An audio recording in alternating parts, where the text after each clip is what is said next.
doing this through Zoom. It's an environmentally friendly way of joining you. And delighted to be invited to talk today. I'm so thrilled you're doing this. I wish you were a model for other universities, but at this point you truly are. Are we okay? Yeah. Yes. Okay. And I particularly wanted to thank you Texans for being there.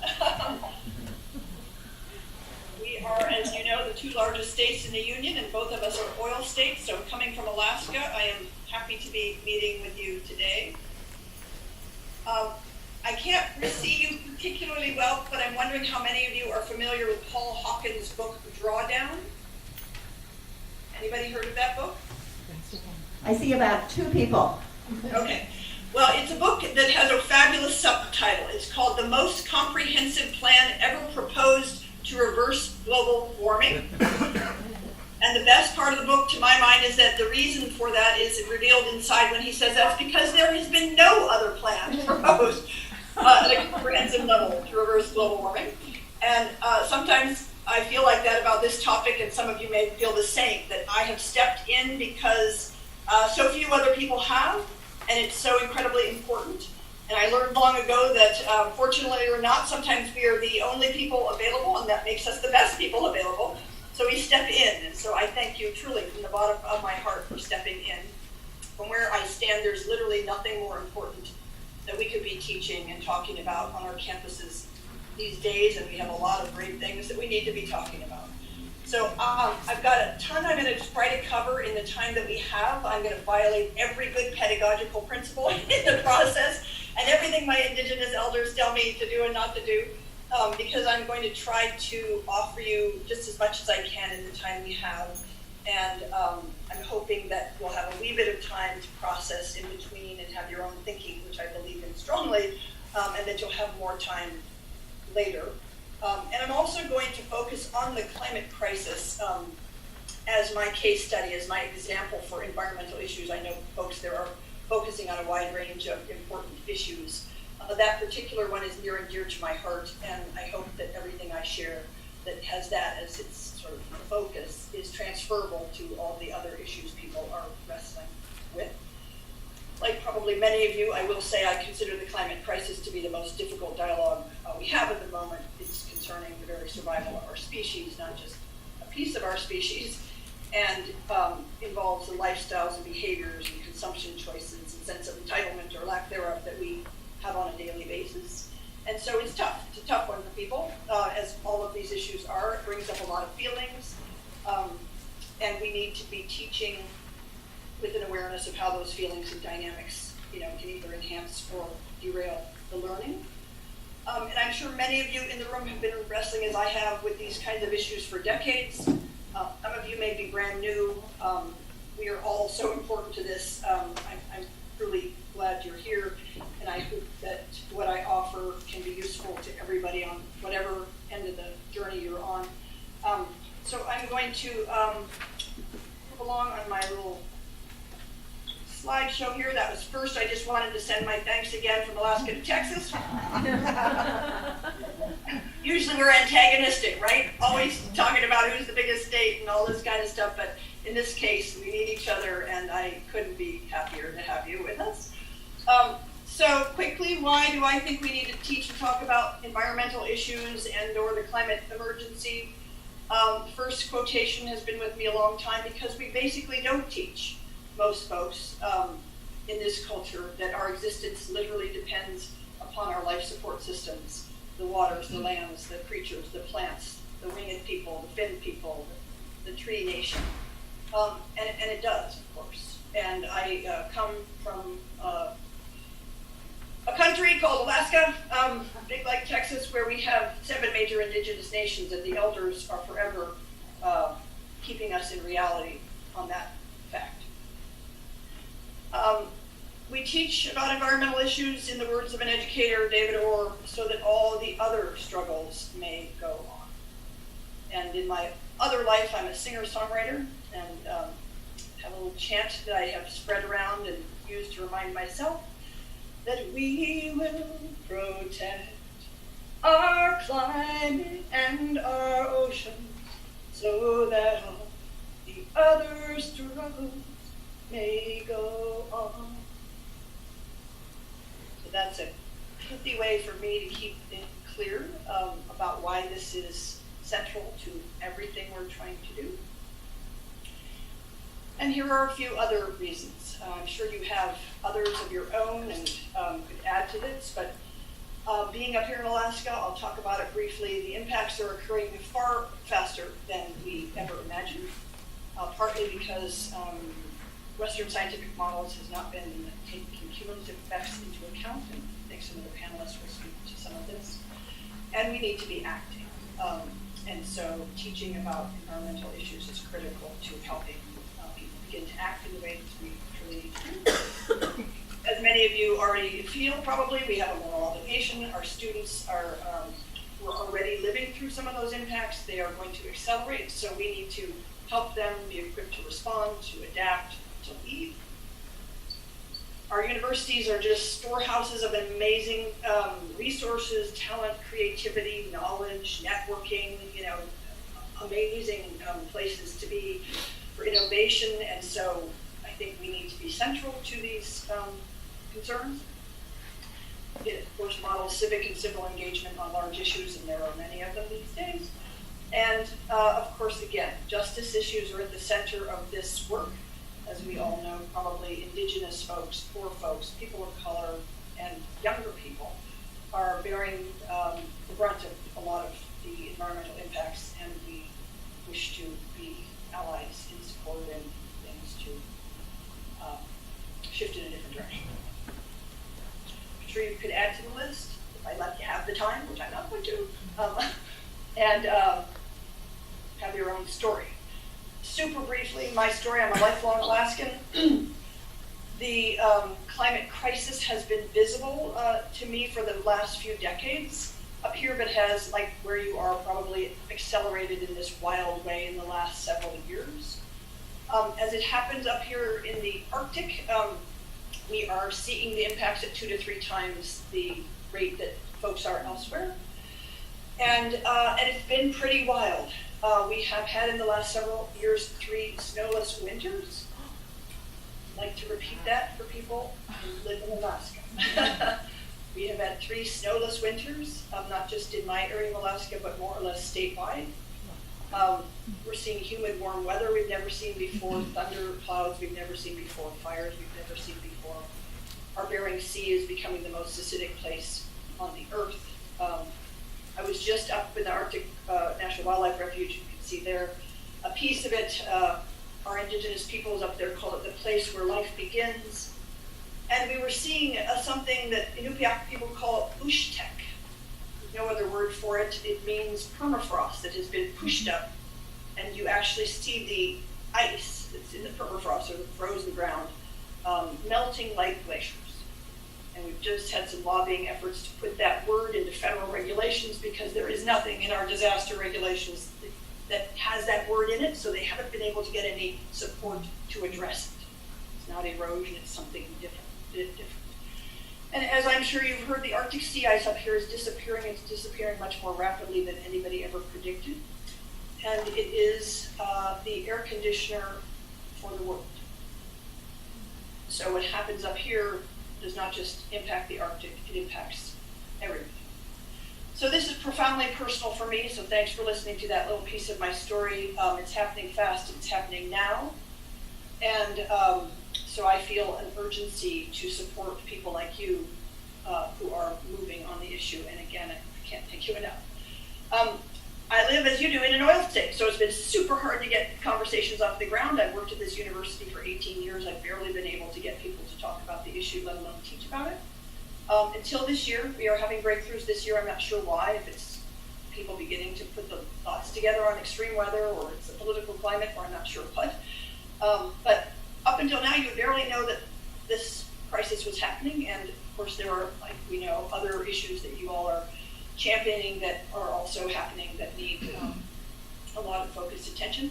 I do difficult dialogues work all around the country. I am seeing we are behind, right? Universities are behind. We need to get out front. We need to be catching up in some ways. And I've just been amazed sometimes at how how we haven't figured this out. And I was just teaching at a university somewhere, and this fabulous young faculty member listened to me talk and said to me, you know, listening to you talk, I could almost see that this is real. And I hear those kind of comments a lot, where I realize that we need to, again, be doing the work to help people absorb this, get it, teach it, and so again, thank you. We are preparing the leaders and citizens and workers of the world, and need to support them and ourselves as we begin to live out some of what's happening. I did just start to think I needed to write a Chronicle article, and then just discovered one. Some of you may have read it. I haven't, but there was recently apparently an article in the Chronicle speaking to teaching specifically about climate change and the universities. And I will be giving a list of resources attached to this talk that you can look into. I've just put a bunch out there that I hope will be useful to you.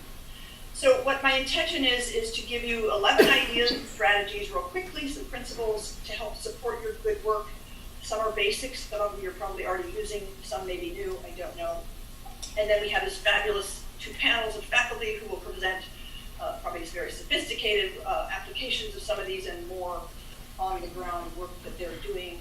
Love to hear your thoughts if we get a moment. Don't expect you to agree with me on everything. Don't need you to. We are definitely crowdsourcing these days. So your leadership, your thinking, even if you're brand new, is helps. So the 3 broad topics I would like to tackle in this time is framing, how we talk about this, the terms we use, the frames we use. Then introduce you quickly to some difficult dialogue strategies. Polly has access to a lot of material I'll be referencing. It'll just be a taste of everything to point you in a direction that you can look into for ways to engage students most effectively on controversial topics. And then a few ideas for ways to go beyond the classroom at a university-wide level that can also move things forward. So that's my plan. And I apologize once again. I'm used to being intensively interactive. I am trained by elders to be moving slowly, and I will not be doing any of that. And I'm trying this new medium of being on Zoom. But there is a learning community planned and coming afterwards for more interactive and processing. And I know there's some time built into the workshop. So, in terms of framing.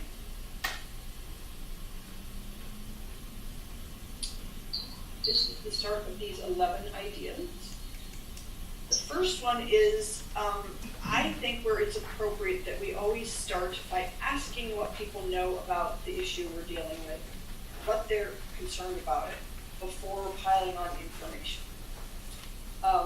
My experience has been that I cannot assume that I am accurate about what people know. I'm often shocked to discover what they do or do not know. And it's super helpful to me as the facilitator or teacher to get a lay of the land of where people are, as you already do, I'm sure, in many ways in your classes and so on. And asking them what they know, of course, connects them to the information, gives them a personal way to connect into it before trying to absorb what you're saying, particularly because a lot of this is kind of scary information. And I think it can diffuse the resistance that sometimes can come from folks when they're encountering either new or scary information or information that goes against what they wish was true, to give them a chance to link what they know to what you're sharing. These are the kinds of questions I tend to ask. I'll ask them later of us if we have enough time. Just what you know about climate change, in this case, what concerns you the most about it. People have a couple minutes to do that. I'll teach you a process, a difficult dialogues process, super basic. Again, many of you probably use it. I tweak it a little bit for difficult dialogues purposes, called listening pairs or listening partners. I'll teach that a little bit later. You can also do this, of course, through writing. I'm sure many of you do, right? Kind of free writing process where you ask your students to weigh in through this writing. My second point would be to be deliberate and conscious about the language and the terms and the frames you choose. There are lots of words out there in terms of just, again, the climate piece. You've got your own issues you may be working with. lots of ways to speak about it.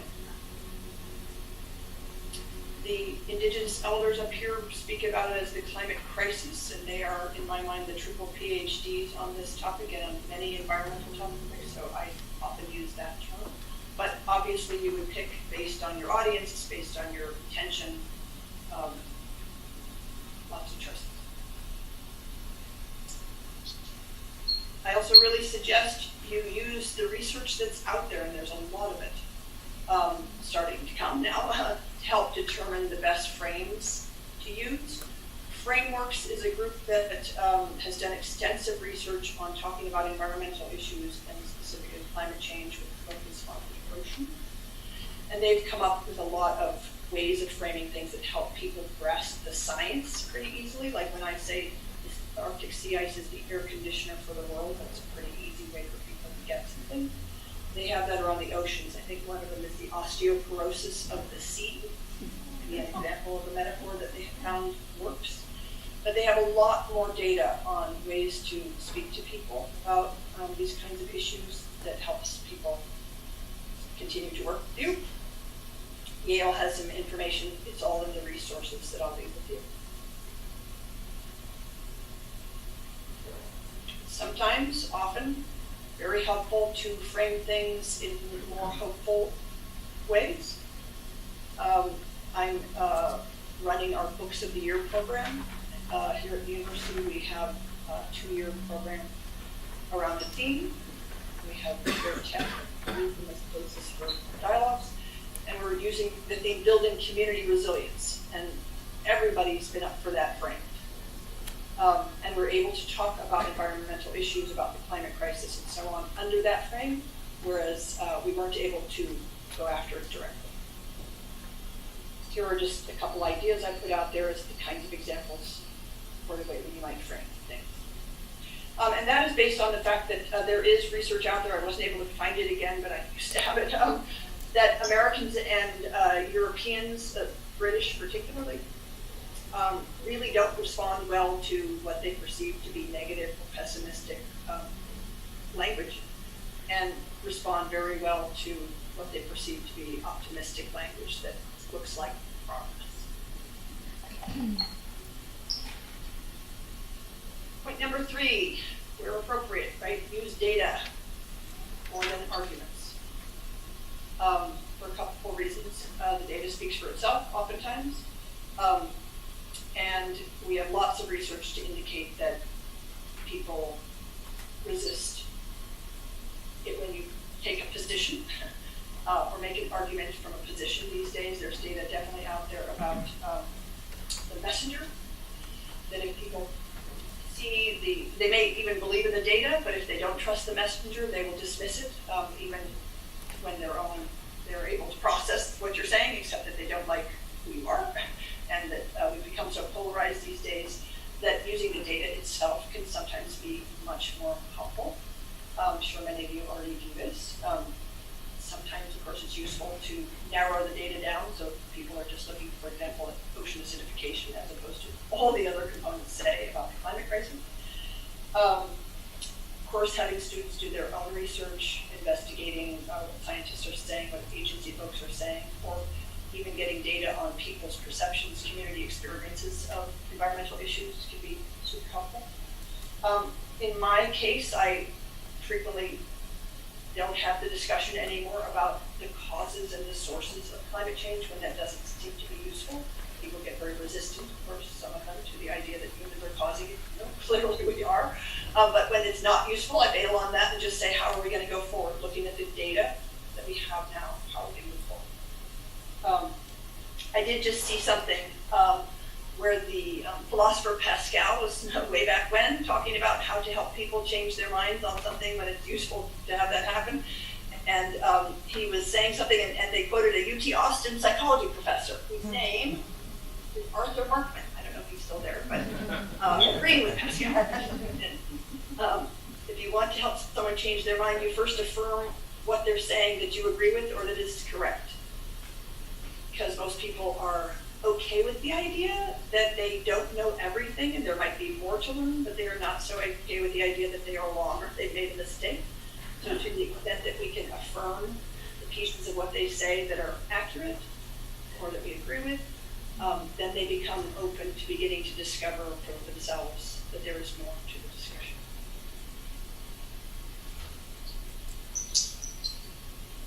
Number 4, you can have students investigate what multiple sources say about the need to take action on the issue that you are tackling. Just by way of example, we have lots of sources out there about the climate crisis that come from all walks of life: conservative, liberal, government, economics, and so forth. Some of them being these folks.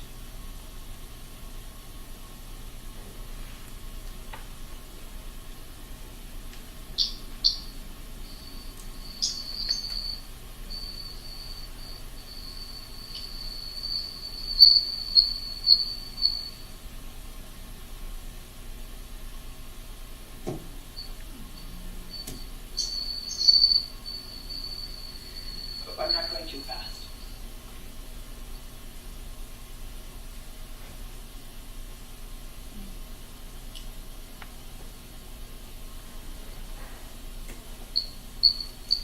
Anyway, so those are just a few of the sources that I use and help students look at to see that there are folks all over the board speaking to the issues that we're looking at, and that helps again with the resistance to the messaging.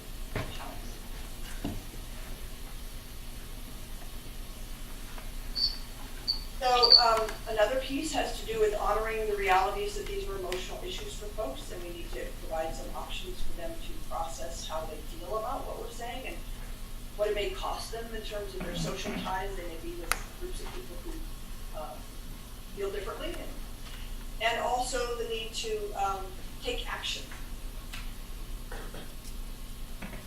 In terms of feelings, the emotional piece, which universities are not tend to be, that doesn't tend to be our leading edge. People react in all kinds of different ways. I use this slide just to show the kinds of ways that I've encountered, but the one on the right there of the Hummer, one of the things I noticed after Al Gore came out with the movie Inconvenient Truth so long ago, in my town, and it may have had no link at all, of course, but there was a big uptick in Hummers. And I was like, what could this possibly be? And I did a little bit of digging and, of course, discovered that when people feel threatened, many people then become defensive and go in the opposite direction, which I don't see much of the time I've done before, which is so providing people with some opportunity to process. Some classes make more space for this than others, of course. Sometimes it's not appropriate in your classroom. But if it is, and when it is, there are a host of ways you can head. We'll talk a little bit about the listening pairs. There's something called Encircled Circle that's addressed in the Start Talking book that Polly can turn you on to about some of this difficult dialogue stuff. It's other a fishbowl. You use some of those. I'm sure many of you even have people do journaling. That's a private way of letting people process. You can have quick writing in your class. You can encourage your students to express their responses through art, and music or painting or drawing. What have you. Brookfield and Preskill's a great book that has some pieces on emotional processing and dealing with difficult issues. In terms of taking action, there's lots of research out there showing that people really encountering challenging material like this really need to take action so they don't fall into despair or paralysis. Something called hope. And so if we can build in assignments for our students to get engaged in ways that respond to some of the issues that are being raised, that's super helpful. I went to your website just now and found some examples of UTA on sustainability and ways students can get involved or are involved already there, so that can be an easy way for folks. But there's also assignments people can make, about getting involved in or investigating or interviewing people involved in recycling, local foods, solar installations, electrical vehicle, conversion things, rainwater catchment systems, whatnot. And the data does show in terms of environmental issues that if you take a little action, you're much more likely to take a larger action. And that being involved in groups helps people stay hopeful and engaged. Sorry, I'm moving so fast. Keep on going. You can use some form of backward design, and I think somebody's speaking to this on the panel. I think some of the panelists are speaking to many of these things, how they're using this. Some form of alternative futures, there's future mapping, dreaming the future, where people put the vision of what they want to see out into the future and work backwards from it. The way in our own classes you often put backward design where you say, these are the outcomes I want my students to know and to do, and I can build my whole curriculum around ensuring that that's the outcome. I was involved years ago in nuclear weapons work on a project called Imagining Peace in Oregon, and people were invited to draw what peace looked like. What does peace like when it breaks out?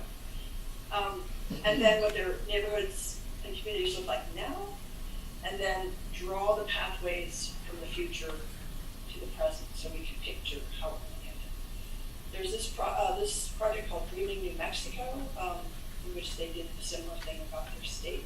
That's one example. Sometimes it makes sense to address the threats we were talking about obliquely. I have a physics colleague here on my campus, Travis Rector, who is maybe the director even of our planetarium. So when people come to the planetarium, they can see these fabulous films that are shown up in the sky about astronomy and other things.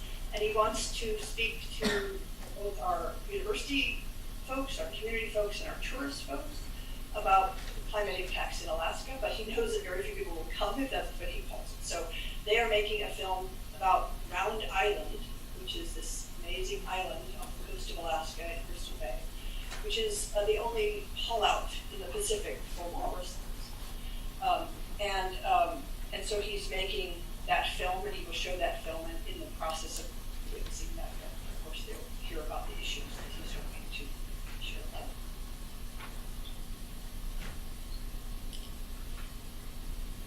Having a local focus, which you already do. I'm just thrilled with Planet Texas. I'm thrilled with the way I hear you're going about this.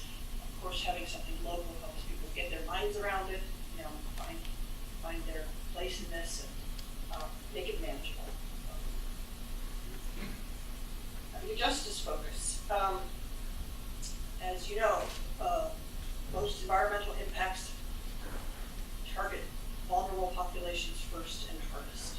That picture on the left is the aftermath of Katrina. The picture on the right is from one of our villages, Shishmaref in Alaska, where because of coastal erosion, people's lives are literally on the line, and their communities are being forced to relocate.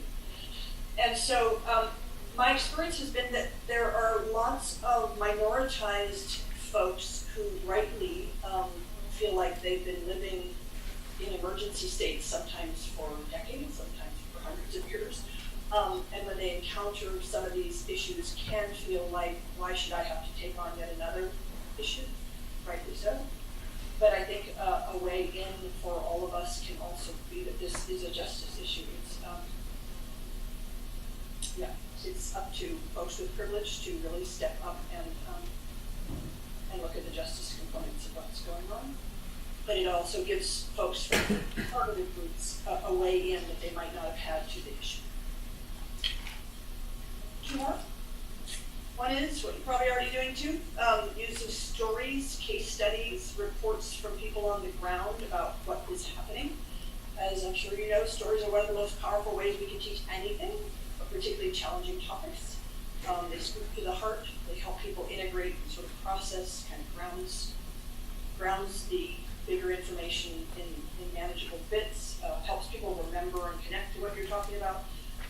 Indigenous educators and elders tell us in storytelling if there's one thing we can change about the way non-native folks teach that makes our teaching more impactful, it would be to incorporate more stories and storytelling.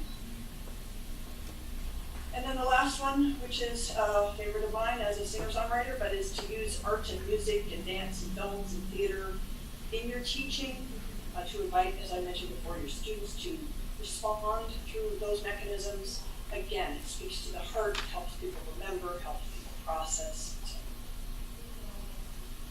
So I've been flapping my lips rapidly here for a while. I can barely see you, but I'm hoping you could turn to a partner. And I'm going to give you a minute apiece just to one another if one person could start and the other person could just listen for a minute, then we'll flip just to process what of that applied to you, what you might take from it, comments, questions, and so on. Can we do that?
Time to wrap up this discussion.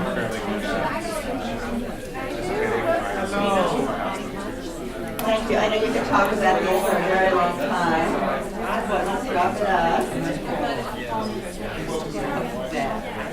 Are we starting? We're starting. Oh, okay, so we're starting. We're starting. Thank you, Bob. I wish I could hear back how it's going.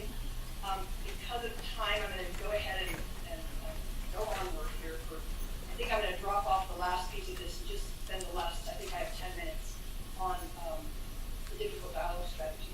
And then I'm going to reserve for the rest as they go on and I can share. So that was a wildly abridged example of listening partners. I'm sure you use them all the time in your own work. These are the 5 strategies I simply wanted to mention that might be useful to you. They come from this book. Holly has it. It's also available online. Check it out. And it's also available on this website. That's where you can download it if you want to. The first one is listening and thinking. We won't actually go through the formal thing, but the way I usually teach this is a very deceptively simple strategy, but I use it at the beginning of my classes. I use it throughout. I use it whenever I'm engaged in a difficult dialogue, and it's taught with a very specific purpose. But the way I teach it is I ask students to think of someone they wildly respect and admire, can be living or dead, and then I ask them to listen to their partner with the level and quality of respect and attention that they would give the person they thought of in the room with them. And the intention behind this is really to set up an opportunity for people to do independent thinking that is not messed with in any way by anybody else. And that becomes increasingly important the more disagreement we have in the room. And so I ask people to listen to each other with respect and relaxation, without interruptions or questions. You're just listening to the other person. It's not a discussion, it's not an interrogation, it's an opportunity to let people think aloud whatever they think, or to sit there quietly if they want to, in the time that they are given. And I will ask something like this, for example, an intro question, but there are opportunities all through the dialogue and discussion to just let people think out loud about whatever has come up for them, like I just did. And the purpose behind it is many-fold, and I teach 16-week classes sometimes on this strategy alone, so there's a lot to say about it, but the first one is everybody in the room gets heard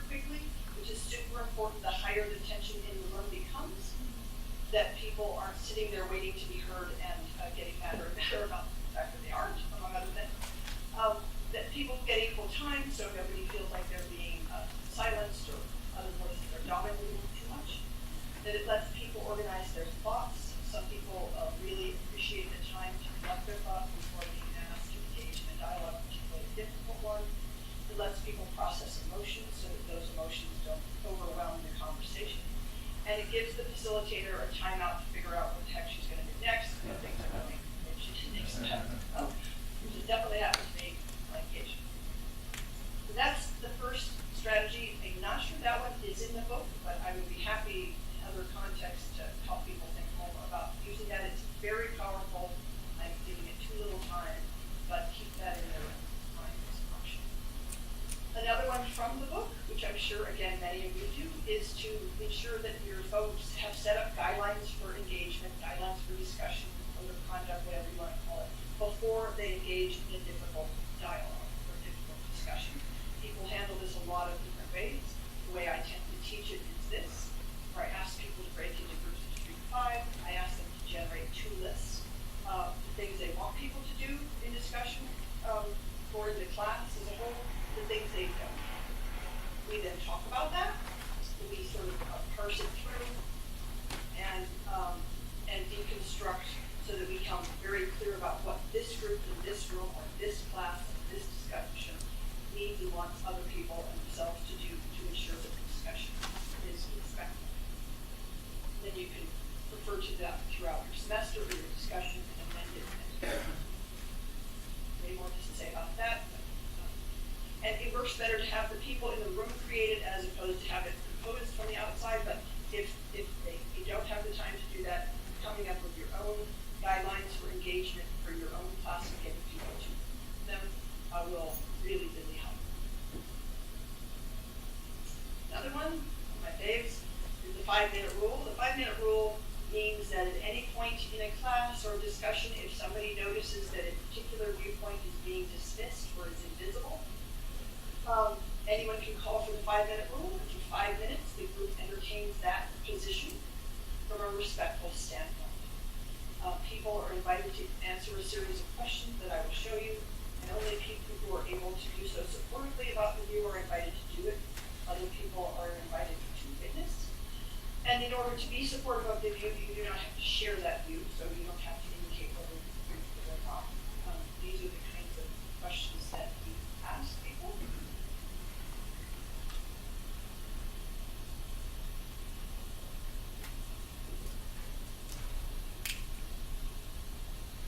And I always say after 5 minutes, you're invited to return to your previous biases.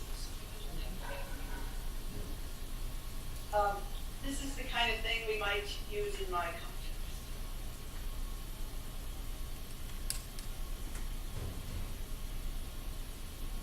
That language comes from a lawsuit. The Supreme Court has affirmed and has recently been affirmed that there is a group of young people around the country who are suing the U.S. government on the premise that they deserve a livable planet as a fundamental human right. And that would be being tried in Oregon.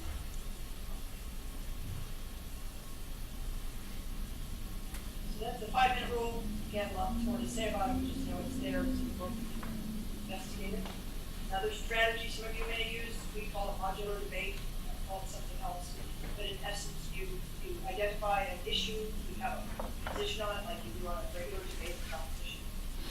You identify the stakeholders in the debate, you assign them to students to represent those things. They often go off and research about their different constituency positions. They come back and they're asked to take a stance on the position, for, against, or split, and they have to defend why, and then you engage in the debate amongst all of the stakeholders. So it shows students that there are always multiple perspectives on any issue. And so, for example, as I've been doing at universities around the country, you will take this section.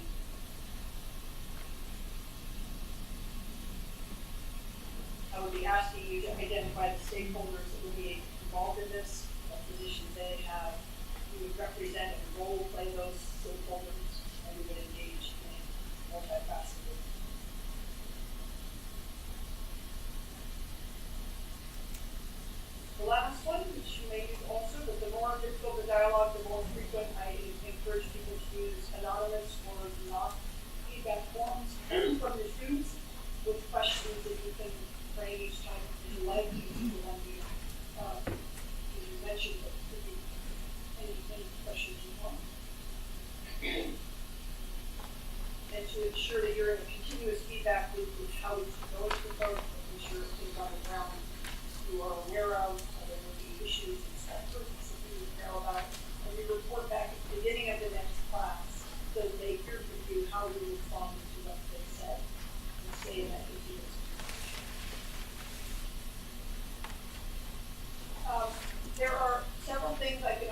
beyond the classroom, real quickly, considering common reads. Like I mentioned, we are now engaging in these issues through a career program.